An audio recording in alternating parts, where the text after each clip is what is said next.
अस्सलाम वालेकुम नाजरीन, मैं हूं आपकी होस्ट समरा नाज और आप देख रहे हैं HI TV। नाजरीन, आज की वीडियो आपके सामने तारिक खान तरीन के ब्लॉग के रेफरेंस से पेश की जा रही है। आज का उन्वान है पाकिस्तान तहरीक इंसाफ, कौमी सियासत से लाताल्लुकी या रियासत मुखालिफ बयानियां। तो चलिए वीडियो को शुरू करते हैं। पाकिस्तान की सियासत में नजरियाती वाबस्तगी से ज्यादा मौका परस्ती का रुझान हमेशा नुमाया रहा है, मगर तहरीक इंसाफ की सियासत ने इस अंसर को मजीद नुमाया कर दिया। एक जमात जो 2018 में तब्दीली और इस्लाहात के नारे के साथ इख्तदार में आई, वो आज तजादात और गैर जिम्मेदाराना पॉलिसियों का शिकार नजर आती है। तभी रियासती इदारों की मुकम्मल हिमायत की दावेदार PTI इख्तदार से महरूमी के बाद इन्हीं इदारों को तनकीद का निशाना बनाने लगी। ये गैर मुस्तकिल मिजाजी न सिर्फ इसकी साख को नुकसान पहुँचा रही है, बल्कि कौमी सलामती और मईशत पर भी मनफी असर डाल रही है। PTI के बानी ने 2018 में इख्तदार में आने के बाद फौज के हक में कई बयानात दिए। 6 सितंबर 2019 को यौम दिफा के मौके पर उन्होंने फौज को पाकिस्तान का जामिन करार दिया। इसी तरह 2022 में एक तकरीब में उन्होंने फौजी क़यादत की हुब्बुल वतनी पर एतमाद का इजहार किया और ऐसे कई बयानात मौजूद हैं जिसमें उन्होंने फौज की अहमियत पर न सिर्फ जोर दिया बल्कि इनकी दिफा के गुन गाते थकते नहीं थे। मगर अदम एतमाद के जरिए हुकूमत से बेदखली के बाद यही क़यादत अचानक इनके लिए नाकाबिले कबूल हो गई। नाजरीन, अदम एतमाद के बाद PTI का बयानिया यकसर तब्दील हो गया। जो जमात आज तक फौज के पाकिस्तान के इस्तेहकाम की अलामत करार देती थी, वो आज इसे सियासी मदाखलत और साजिशों का जिम्मेदार ठहरा रही है।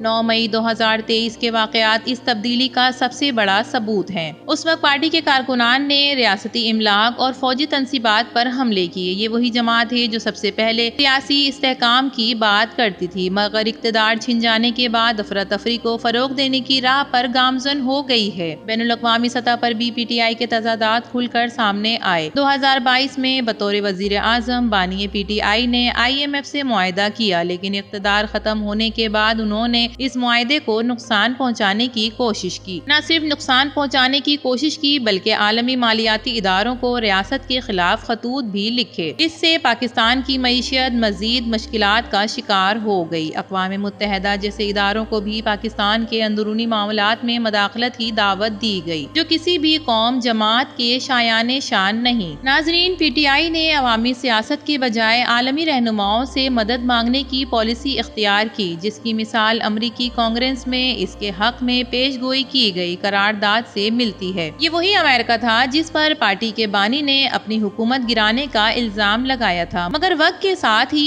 यही अमेरिका सियासी हिमायत की इल्तिजा सुनने लगा। इस दोहरे मयार ने PTI की साख को नाकाबिले तलाफी नुकसान पहुँचाया और साबित कर दिया कि इसका बुनियादी मकसद बहस इक़्तिदार का हुसूल है, चाहे इसके लिए कौमी मफादात को कुर्बान ही क्यों ना करना पड़े। दाखिली और खारजी महाज पर PTI की गैर जिम्मेदारियों की फहरिस्त तवील से तवील होती जा रही है। शंघाई ताउन तंजीम SCO के सरबराही इजलास का बायकॉट हो, पाकिस्तान में आने वाली आला सतह या फिर गैर मुल्की वफ्द के खिलाफ एहतजाज, ये सब ऐसे इकदाम थे जो कौमी मफाद के बरक्स थे। SIFC जैसे तरक्याती मंसूबे की मुखालिफत करके पार्टी ने सरमायाकारी के मौके को भी मुतनाज़ा बनाने की कोशिश की। इन इक़दामात ने वाज़ा कर दिया कि PTI की सियासत कौमी तरक्की के बजाय ज़ाती मफादात के गिर्द घूमती है। ये सब क्या था? ये सब कम था कि नेशनल सिक्योरिटी कमेटी के अहम इजलास का भी बायकॉट कर दिया गया। एक ऐसी जमात जो खुद को मुल्क की सबसे बड़ी सियासी कुव्वत समझती है, इसके लिए ये मुमकिन नहीं कि वो कौमी सलामती जैसे हसास मामलात पर ताल्लुक से लाताल्लुक रहे। ऐसे इजलास में शिरकत न करना एक सियासी जमात की सबसे बड़ी कमजोरी है। न सिर्फ ये कमजोरी है बल्कि गैर संजीदगी का भी एक मजहर है। ये रवैया मुल्क दुश्मन कुव्वतों के लिए फायदेमंद साबित हो सकता है, जो पाकिस्तान में दाखिली इंतशार को बढ़ाना चाहती हैं। तहरीक इंसाफ को अब फैसला करना होगा कि वो कौमी सियासत में जिम्मेदारी का मुजाहिरा करेगी या खुद साख्ता सियासी तन्हाई में रहकर मजीद अपने आप को नुकसान पहुँचाएगी। अगर पार्टी वाकई खुद को एक बड़ी सियासी जमात के तौर पर कायम रखना चाहती है तो इसे कौमी मफादात को जाती अनाद पर तरजीह देना होगी। बसूरत दीगर वक्त के साथ साथ अवामी हिमायत भी खत्म हो जाएगी और तहरीक इंसाफ एक सियासी जमात से ज्यादा एक नाकाम तजर्बे की मिसाल बनकर रह जाएगी। तो नाजरीन, पाकिस्तान तहरीक इंसाफ की सियासत से लाताल्लुकी या सियासत से मुखालिफ बयानी के बारे में आपका क्या ख्याल है? अपनी कीमती राय से जरूर आगाह कीजिएगा। वीडियो पसंद आए तो इसे लाइक कीजिए, HI TV को सब्सक्राइब कीजिए। तो फिर मिलेंगे किसी और नई वीडियो के साथ, तब तक के लिए अल्लाह हाफिज।